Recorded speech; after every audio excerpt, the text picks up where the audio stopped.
Greetings and salutations. My name is Michael Schwahn and welcome to the channel. We have some more reaction content for you, and today we are checking out the official narrative game overview of Hell Is Us.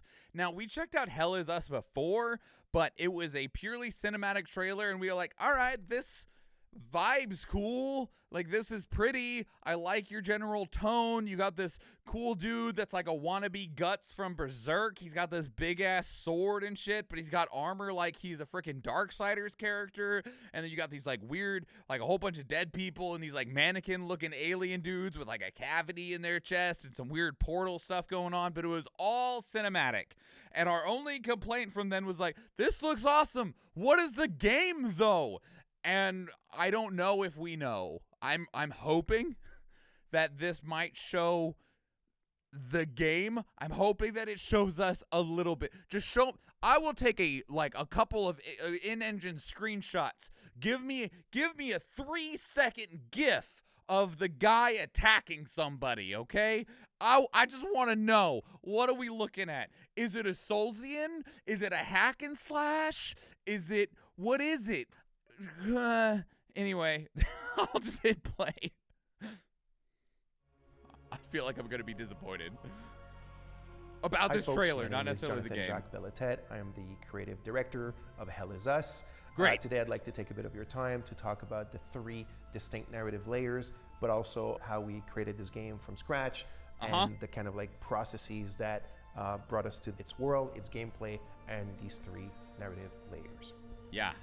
The trailer we saw before. For Hell Is Us, I took a bit of time to figure out what I wanted these kind of high-level directives to be. And they're a mixed bag of things that had always been dear to me, and also stuff that I kind of knew that the team also wanted to try and work with. So I came up with about 5 or 6, and I proposed them to the team, and we all agreed, and we went ahead with them. So the first one at the top of the list is exploration and discovery. When it's truly player-driven, when it's like player cognitive abilities that are putting 2 and 2 together to discover the secrets of the game. Huge Final Fantasy 16 vibes. So the second one is pretty much, I guess, the main theme of the game. It's human emotions and passions, and specifically how they relate to human conflicts, all the horrors and the atrocities and the bloodshed that we can bring upon one another.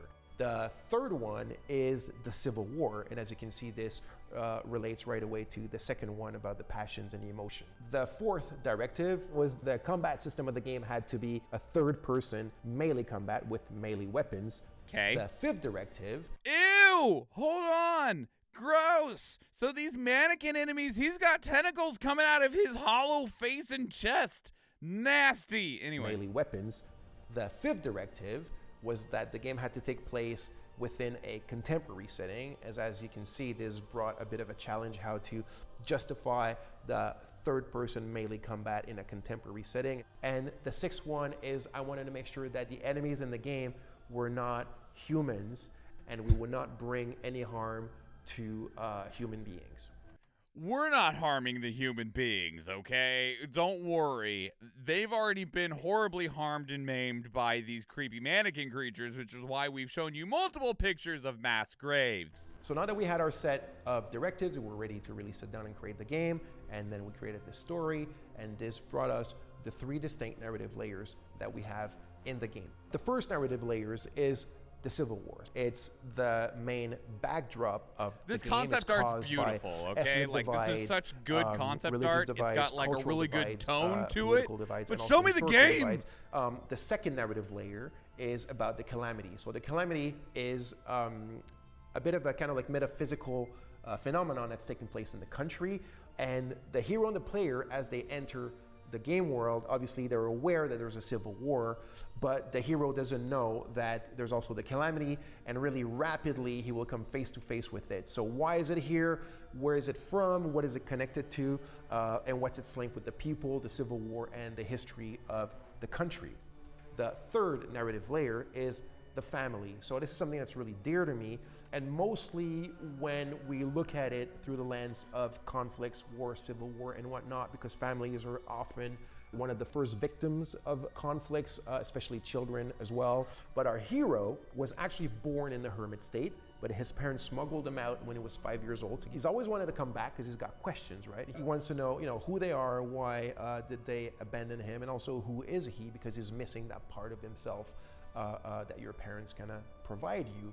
So all these three narrative layers are different, but they intertwine. One of them is the one that truly brings you through the main story, but since the game is fairly open-ended and non-linear, the players are free to oscillate between these three layers as they see fit, and kind of put them together to form the big picture of the game and the entire puzzle, or almost the entire puzzle, to make sense of what's going on inside this country. So in the near future, we'll talk a lot more about these things and a lot more details. This was it for now. I hope you enjoyed. Thank you for watching, and see you soon. When is soon? When was this? This was July 7th of this year. This was recently. Damn it. Gamescom's happening right now. So it didn't show up at Gamescom. What do we have that they could show up? We got the Tokyo Game Show, but I don't think that they will be there. Maybe the Game Awards. So we might be looking around December 8th, 2022 before we get to see this game again. If we don't see it at one of those two events or at some point, I'll fucking take PlayStation. What do they call them? What do they call the PlayStation Directs? State of Plays. There we go. Was this their Gamescom announcement? No, because this is from last month. Gamescom happening right now. It's August, so release date 2023. PlayStation Depression. They are normally pretty underwhelming.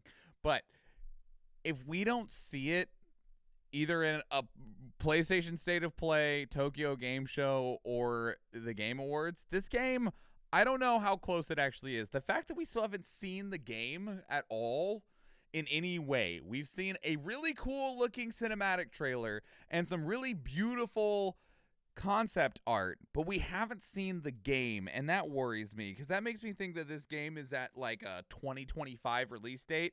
And let me tell you what, I'm real over seeing games like 3 to 5 years before they come out. I'm over that. I've been over that. Please do not show me a game that is not going to come out within the next 18 months. Preferably the next 12 months, but I'll accept 18 as a compromise. But that 18 months better not get delayed to beyond 24 months. If you have shown off your first trailer and it doesn't come out within 2 years and you don't got a good, reasonable explanation as to why, I'm going to be upset with you. I'll probably still buy your game and enjoy it anyway, but I'm going to present my complaint. Their Steam page says 2023. The fact that we haven't seen any gameplay, though, makes me really hesitant to believe that. That sounds like a hope rather than something that they're actually going to achieve. Who knows, though? You know, like maybe they're waiting for to be closer to being complete to where they can really just drop a nice, hefty trailer on us and be like, yeah, check it out, it looks great, right? We're so amazing. This game comes out in 3 months. And I'd be like, whoa, yeah. Early access? No, don't do that. I don't want it to be early access. Yeah, so also big brain prediction time. The game is called Hell Is Us, which there's a civil war going on, and there's these creepy mannequin looking things that kind of looked like souls, right? So I'm going to take a guess and just throw it out there that the calamity, that the weird, like crushed in chest and face humanoid enemies that have like shadow tentacles and shit coming out of them are like souls crawling out of hell, like hell is full or some shit, right? And that's why they're like, those are crawling back through, and hell is us. And it's like a triple layer of like, yeah, hell exists, but hell is also on earth because we're constantly fighting with one another because of civil war, but we're killing each other so much that the souls started to come back. Hell is us. He grabbed the big, what was the name of that freaking movie that every single trailer uses those big horns from now? Leonardo DiCaprio. It's got a top in it and stuff. Inception. There we go. Get the big Inception horns. There you go. No map, no compass, no quest markers. Follow your instincts as part of the adventure. Enjoy a unique experience that uses innovating writing and level design to let you make your own decisions and follow your instincts as you explore. Your discoveries are yours alone. So a third-party map. Got it. I mean, they might do a good job of it, you know? I mean, we've seen games that, like, through the interest of curiosity can carry you pretty far. It's just a matter of if they actually achieve that, right? We'll see. We'll see. Because, like, I do feel like a map is a good idea, but I don't necessarily need an interactive map. If I can just have a flat map that shows my location, I can accept that. I don't need it to have, like, a path that's generated or markers on it. That's fine. No compass. Not having a compass is also fine as long as there's a way for me to orient myself, right? And just a marker on a map. Now, I realize you said no map, but I'm talking about myself here. So, yeah, I don't know. We'll see. We'll see. We got to wait to even see the actual frickin' game. So, yeah. Anyway, that's Hell Is Us. What'd you think? Where are you sitting? Have you watched the cinematic trailer? It's really cool. Just letting you know, it's really cool. It doesn't give you anything, though, just as a warning to you. Yeah, so that's Hell Is Us. Leave your thoughts down in the comments below. If you want to keep the conversation elsewhere, two great places to do so are Discord and Twitter. Speaking of Discord, we actually have a channel dedicated to these reactions where you can place links of your own that we can check out together live on stream, because we do stream 4 days a week, Tuesday, Thursday, Friday, and Sunday, and I would love to see you there. If you enjoyed this video, please leave it a like. If you want to catch future videos, please subscribe to the channel.